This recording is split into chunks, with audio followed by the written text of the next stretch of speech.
Let me take a moment and talk about Riverside.fm. It allows you to record studio quality audio and up to 4K video. When you need to record audio and video, Riverside.fm can do it. So if you're looking for a hero platform for all your recording needs, from podcasts to webinars to any video content, Riverside.fm. I've got a promo code for you where you'll receive a 30% discount on the first 3 months of your subscription. I'll give it to you twice. The promo code is SHIPIT. All one word, SHIPIT, and you'll pick up a 30% discount on your first 3 months of your subscription. Riverside.fm. In this episode of the Football History Headlines on the Best of the Pigskin Dispatch, we discuss a pass and a catch of a touchdown by the same player in a game and some fantastic and controversial championship games of the NFL, as well as many more Hall of Fame legendary stories and birthdays, all coming up in just a moment. This is the Pigskin Daily History Dispatch, a podcast that covers the anniversaries of American football events throughout history on a day-to-day basis. Your host, Darren Hayes, is podcasting from America's North Shore to bring you the memories of the gridiron, one day at a time. So as we come out of the tunnel of the Sports History Network, let's take the field and go no huddle through the portal of positive gridiron history with pigskindispatch.com. This podcast is part of the Sports History Network, your headquarters for the yesteryear of your favorite sport. You can learn more at sportshistorynetwork.com. Hello, my football friends. This is Darren Hayes of pigskindispatch.com. Welcome once again to the Pigpen, your portal to positive football history, and we welcome you to another edition of the Best of the Pigskin Dispatch. And we are going to go into one of the great days of when the playoffs were in early January for the NFL. And I'm talking like the championship playoffs were in early January. As we know now, we're not even starting the playoffs in the era we're in now, but these great football history headlines will take you back to about 40 years ago with some great plays that I think many of us remember well. And today's date and topic is January 6th, the events in football history, the football history headlines. We'll start off January 6th, 1980 at Three Rivers Stadium in Pittsburgh. The AFC Championship game to determine who would win the Lamar Hunt Trophy and represent the American Football Conference in Super Bowl 14. Two of the old AFC Central foes met for the third time that season, the Oilers of Houston and the defending champs, the Pittsburgh Steelers. Late in the third quarter of this game is one of the most controversial officiating calls in NFL history. With the Oilers deep inside Pittsburgh territory, Dan Pastorini dropped back and tossed a pass towards the back right corner of the end zone. Houston receiver Mike Renfro seemingly came down with an amazing catch with Steelers corner Ron Johnson in tight coverage on him to tie the game. But the official on the coverage did not call anything, and the crew got together in a huddle to discuss the play. A few moments later, they deemed it to be an incomplete pass, as when Renfro finally secured the ball, he had fallen out of bounds. This was 6 years before instant replay was used in NFL officiating, and it may be the very play that was the root of the replay's adoption in the league.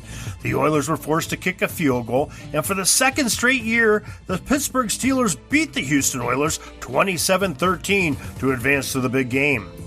And who did the Steelers meet? Well, let's talk about that game. It's that same day in Tampa Stadium. The NFC Championship game was hosted by the Buccaneers, who were only in their fourth season of existence. The Bucs played tough, but the Los Angeles Rams came to town on a mission, and they defeated Tampa Bay 9-0 for the right to face the Steelers in the Super Bowl 14. January 6, 1985, Miami's Orange Bowl. The AFC Championship game was the Dan Marino-led Dolphins outscoring the Pittsburgh Steelers 45-28 to move on to the big game that year. Their NFC foes was played at Candlestick Park in San Francisco. The NFC Championship game was played in the San Francisco 49ers with Joe Montana under center, advanced to the Super Bowl as they blanked the Chicago Bears 23-0. January 6, 2014. The Rose Bowl, Pasadena, California. The BCS National Championship was a memorable one, as number 1 Florida State would have a tough test against number 2 Auburn per ESPN.com. This was a matchup for the ages, as Heisman Trophy winner quarterback Jameis Winston, Kelvin Benjamin, and Devontae Freeman were on the Seminoles team. It's high-powered offense, and they faced the Tigers that sported Sammy Coates, D. Ford, Carl Lawson, and C.J. Uzomah. As often happens in these great games, it came down to the final seconds of play. With 13 seconds remaining, Winston threw a 2-yard touchdown pass to Kelvin Benjamin to lift FSU to a 34-31 win and the national title. Now let's rewind back a couple years ago to January 6, 2018, in one of the oddest plays in football history in the playoffs. The Tennessee Titans quarterback Marcus Mariota scores a touchdown that he threw to himself. In one of the craziest play sequences, the Titans had the ball at the Kansas City 6-yard line, facing a 3rd and goal per the Ringer.com website. Mariota dropped back and scrambled around a bit and then saw daylight left. As he approached the line of scrimmage, he launched a pass towards the end zone, but a defender, KC's Darrell Rivas, batted the ball, which went back to Marcus, and he caught it and then dove for the pylon for the touchdown. It was important, too, as it aided in the 22-21 victory over Kansas City in that wild-card round of the playoffs. Mariota was the second NFL quarterback in history to have done that feat. The other was the Minnesota Vikings quarterback Brad Johnson in 1997, who also caught his own pass on a 3rd and goal and scored against the Panthers. It just so happens that same day of January 6, 2018, the Oakland Raiders formally announced that John Gruden would be returning to become their head coach for ESPN.com. It had been nearly a decade since Gruden's first stint as the Raiders' head job as coach, as from 2009 through the 2017 season, he was broadcasting on ESPN's Monday Night Football, and what a job he did there. Now let's take a quick break from our headlines, and let me remind you can learn more about gridiron history on our website, pigskindispatch.com, and you can contact me, Darren Hayes, at pigskindispatch@gmail.com. We'd love to hear from you. Speaking of hearing from someone who's here is one of my podcasting partners from the sportshistorynetwork.com that has a message just for you. He was known as the Bronze Bullet, tied the world record in the 45 and 60-yard dashes, and while he stood just 5'4", he tied the legendary Red Grange for most touchdowns in the Big Ten in a season with 10, and went on to score 45 more in the pros. Join me, Warren Rogan, and football historian Andy Piasek as we take a look back at the phenomenal career of Buddy Young on Sports Forgotten Heroes. There's nothing better to be remembered in life, and what time to be remembered than on your birthday. And that's what we're going to do with our Hall of Fame legends for today. On January 6, 1913, the guard from Princeton University, John Jack Weller, was born. Jack received All-American honors in 1935, according to his bio on the NFF website. He was a top lineman on that Tiger teams and suffered only one loss in 3 seasons of his collegiate career, and now is to rival Yale, who won 7-0. The College Football Hall of Fame placed Jack Weller into their House of Collegiate Legends in 1957. January 6, 1947, Clarksburg, West Virginia. Frank Lurie, Virginia Tech's fine defensive back, celebrated his day of birth. According to the NFF, Frank was a 3-year starter for the Hokies and was a 2-time All-American. VT retired Lurie's jersey number 10 as he was well known for his great defensive play as well as his punt return abilities. Frank averaged 13 yards per return and even took 4 of them back for touchdowns in his college career. The National Football Foundation honored Frank Lurie posthumously with an entrance into the College Football Hall of Fame in the year 1999. Our next birthday celebration takes us out to the west coast of the United States, and that happened on January 6, 1956 in Portland, Oregon. The prolific tight end from the University of Notre Dame, Ken McAfee, arrived into this life. Ken had some very good traits as a tight end, according to the footballfoundation.org website. He was a dominant blocker and also had a great set of hands to catch passes with. Ken was an All-American selection 3 times. He added the academic All-America title to his resume in 1977, as he also won the Walter Camp Player of the Year award and was 3rd in the Heisman Trophy vote. That year, he caught 54 passes for 797 yards and 6 touchdowns. It's no wonder that the Fighting Irish also won a national championship that season. The National Football Foundation honored Ken McAfee with entrance into the College Football Hall of Fame in 1997. Next is a real well-known in the football circles, and January 6, 1960, Somerville, Massachusetts. Howie Long, the four-year letterman from Villanova, was born. According to the Pro Football Hall of Fame, Howie was a 1981 second-round draft pick of the Oakland Raiders. He spent 13 seasons with the club and registered 84 sacks. You could probably add another 7.5 sacks to that total because, in his rookie season, sacks were not an official statistic of the NFL. Long was an All-Pro in 3 different seasons and was selected to play in 8 Pro Bowls. During the festivities in Canton in 2000, Howie Long was enshrined into the Pro Football Hall of Fame. January 6, 1964, in Gladys, Virginia. The outstanding defensive end from James Madison University, Charles Haley, was born. Charles still has the record for being the leading tackler in James Madison's football history, as he gained All-American status twice while at the school, according to the National Football Foundation's website. In fact, Haley was the first player to gain the honor of being called an All-American at the school.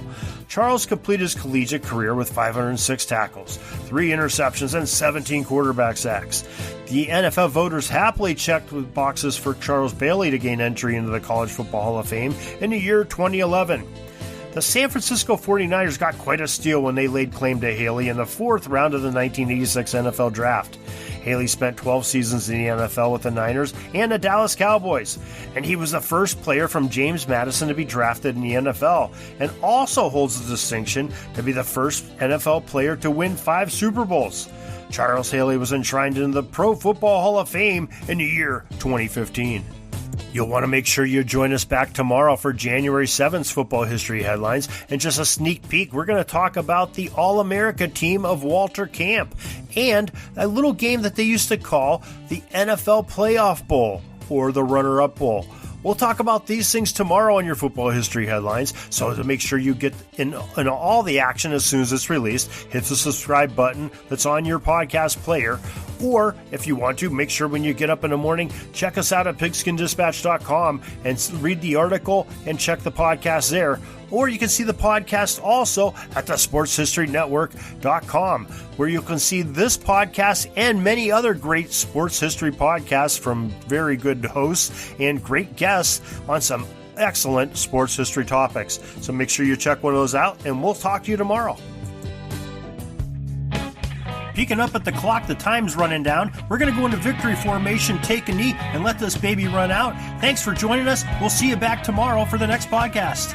We invite you to check out our website, pigskindispatch.com, not only to see the daily football history, but to experience positive football with our many articles on the good people of the game, as well as our own football comic strip, Cleat Marks Comics.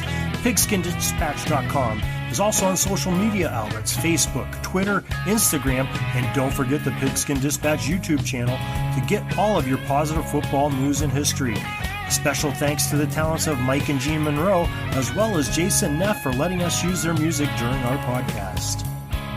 This podcast is part of the Sports History Network, your headquarters for the yesteryear of your favorite sport. You can learn more at sportshistorynetwork.com.